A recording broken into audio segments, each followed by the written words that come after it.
Sir একটি প্রশ্ন করতে পারি? আরে কর কর কর। স্যার কার্বনেট মূলকে কতটি ইলেকট্রন আছে?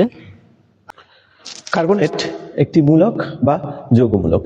কার্বনেট মূলকের সংকেত হলো CO3-2, অর্থাৎ এখানে ঋণাত্মক আয়ন আছে।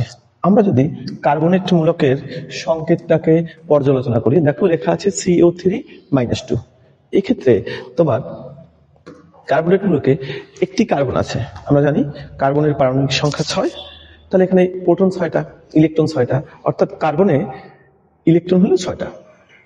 কার্বনেট মূলকে অক্সিজেন আছে 3টি, আমরা জানি অক্সিজেনের পারমাণবিক সংখ্যা 8, তাহলে প্রোটন 8টা, ইলেকট্রন 8টা, তাহলে 3টি অক্সিজেন পরমাণুতে 3 8 24টা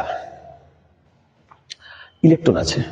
তাহলে কার্বনেট মূলকে কার্বন এবং অক্সিজেন মিলে ইলেকট্রন আছে 24 আর 6 30, কিন্তু এটা তো একটা ঋণাত্মক যৌগমূলক, এখানে চার্জ হলো -2, অর্থাৎ মাইনাস মাইনাস, তার মানে 2টি ইলেকট্রন বেশি আছে। তাহলে আমরা এই সিদ্ধান্ত উপনীত হতে পারি কার্বনেট মূলকে মোট ইলেকট্রন আছে 6, 24 এবং 2, অর্থাৎ মোট 32টি।